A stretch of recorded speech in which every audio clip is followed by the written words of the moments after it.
Syllabus மாறிச்சு, கொஞ்சம் அன்சர்டைனாக தான் இருந்துச்சு கிளியர் பண்ணுவேனா இல்லையான்னு. ஒவ்வொரு டைமும் எங்கேயாச்சும் போனால் கிளியர் ஆகிடுச்சா அப்படின்னு மார்க் பண்ணுவாங்க.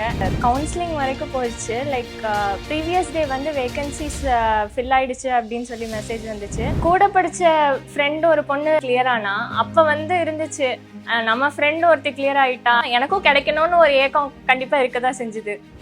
என் பேர் Soumya, I'm from Erode branch. Feb 2022 prepare பண்ணிகிட்ருக்கேன். லாஸ்ட் இயர் குரூப் 4 வந்து கவுன்சிலிங் வரைக்கும் போயிடுச்சு. லைக் ப்ரீவியஸ் டே வந்து வேகன்சிஸ் ஃபில் ஆகிடுச்சு அப்படின்னு சொல்லி மெசேஜ் வந்துச்சு. லைக் அது முடிஞ்சதுக்கப்புறம் தான் எனக்கு ஒரு மோட்டிவேஷன் வந்துச்சு, நெக்ஸ்ட் எக்ஸாமில் எப்படியாச்சும் பாஸ் ஆயிடணும் அப்படின்னு சொல்லிட்டு இந்த எக்ஸாம் உட்காந்து படித்தேன்.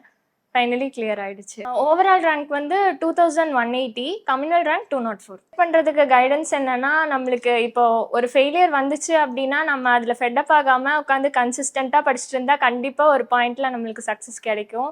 கன்சிஸ்டண்ட்டாக உட்காந்து படிக்கணும், அவ்வளோதான். போன எக்ஸாமில் வந்துட்டு நம்ம விட்டுட்டோம், இதுவே முடிஞ்சுது அப்படின்னு நம்ம இருக்காமல், லைக் நெக்ஸ்ட்டு வந்துட்டு எந்தெந்த விதத்தில் நம்ம லேக் ஆகிருக்கோம், எந்த விதத்தில் நம்ம இம்ப்ரவைஸ் பண்ணணும் அப்படிங்கிறதுல நம்ம கொஞ்சம் டெவலப் ஆகி அதை கிளியர் பண்ணிக்கிட்டோம்னாவே நெக்ஸ்ட் எக்ஸாம் கிராக் பண்ணிடலாம். சிலபஸ் மாறிச்சு, கொஞ்சம் அன்சர்டைனாக தான் இருந்துச்சு கிளியர் பண்ணுவேனா இல்லையான்னு. பட் எஃபர்ட் போட்டேன், வரும்னு நினச்சேன், வந்துருச்சு. மென்டார்ஸ் நல்லா ஹெல்ப் பண்ணாங்க, ஃப்ரெண்ட்ஸ் அப்புறம் பேரண்ட்ஸ் எல்லாருமே நல்லா கைட் பண்ணாங்க. ரெகுலராக வந்து படித்து வீக்கெண்டில் மார்க் எல்லாம் அட்டன் பண்ணி எக்ஸ்ட்ரீம் சர்க்கிள், யுக்தி, ஃபோக்கஸ் சர்க்கிள் எல்லாமே அட்டன் பண்ணேன். தமிழ் வந்து ரேஸில் கொடுத்த மெட்டீரியல்ஸ் தான், வேறு எந்த அவுட் சோர்ஸிங்கும் போகலை. ஜிஎஸ்க்கு வேணால் லைக் நிறைய மார்க் நம்மளோடதே போட்டு பார்த்தேன். அவுட் சோர்ஸிங்க்கு பாலிட்டிக்கு மட்டும்தான் நான் அவுட் சோர்ஸிங் லக்ஷ்மிகாந்த் எடுத்துக்கிட்டேன். வேறு ஜிஎஸ்க்கு வேறு எந்த அவுட் சோர்ஸிங்கும் எடுத்துக்கல. சிலபஸ் சேஞ்ச் ஆகும், வேகன்சி கம்மியாக இருக்கும், எல்லாமே எல்லா இதுவுமே இருக்கும், அப்டக்கிள்ஸுமே இருக்கும். பட் ஸ்டில் நம்ம வந்து கிடச்சிரும், படிச்சிடலாம் அப்படின்னு ஒரு டெடிக்கேஷனாக உட்காந்து படித்தா கிளியர் பண்ணிடலாம். அப்பா வந்து இபியில் இருக்கார். ஸோ அப்பா இபியில் இருக்கனால அவருக்கு வந்து நானும் ஒரு கவர்மெண்ட் ஜாப் வந்து போகணும் அப்படின்னு சொல்லி ஆசை.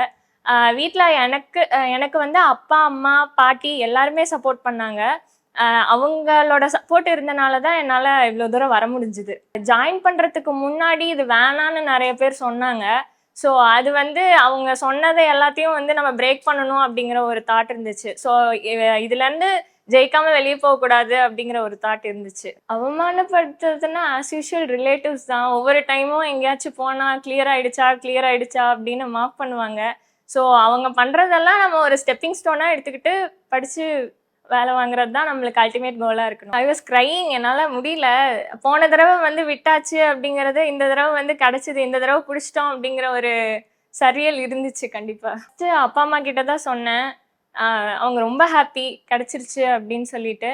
அப்புறம் ஃப்ரெண்ட்ஸ் கிட்ட சொன்னேன், மென்டார்ஸ் கிட்ட சொன்னேன். எனக்கு வந்து நல்ல ரேங்க் எடுக்கணுங்கிறது தான் கோல். ஏன்னா போன தடவை ஜஸ்ட்டில் கிளியர் ஆகி போயிடுச்சு அப்படிங்கிற ஒரு ரிக்ரெட் கண்டிப்பாக இருந்துச்சு.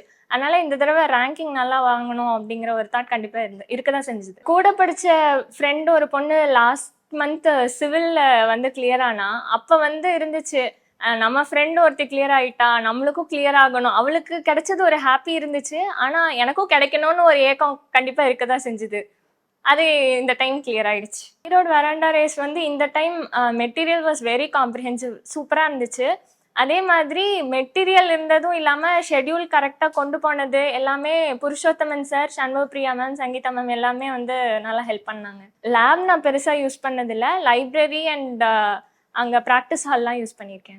டெஸ்ட் பேட்ச் சாட்டர்டே வச்ச மார்க் டெஸ்ட் வந்து நல்லா யூஸ்ஃபுல்லாக இருந்துச்சு. ஏன்னா இப்போது ரேஸ்குள்ளே போடுறப்போ வந்து நம்மளுக்கு ஓப்பன் காம்படிஷன் எவ்வளோ இருக்குது, நம்மளுக்கு வெளியே காம்படிட்டர்ஸ் எவ்வளோ பேர் இருக்காங்கங்கிறது தெரியல. சாட்டர்டே மார்க் எழுதுகிறப்போ நம்ம எந்த லெவலில் இருக்கோம், இன்னும் எவ்வளோ வந்து நம்ம படிக்கணும் அப்படிங்கிறது தெரிஞ்சுது. தேங்க்யூ.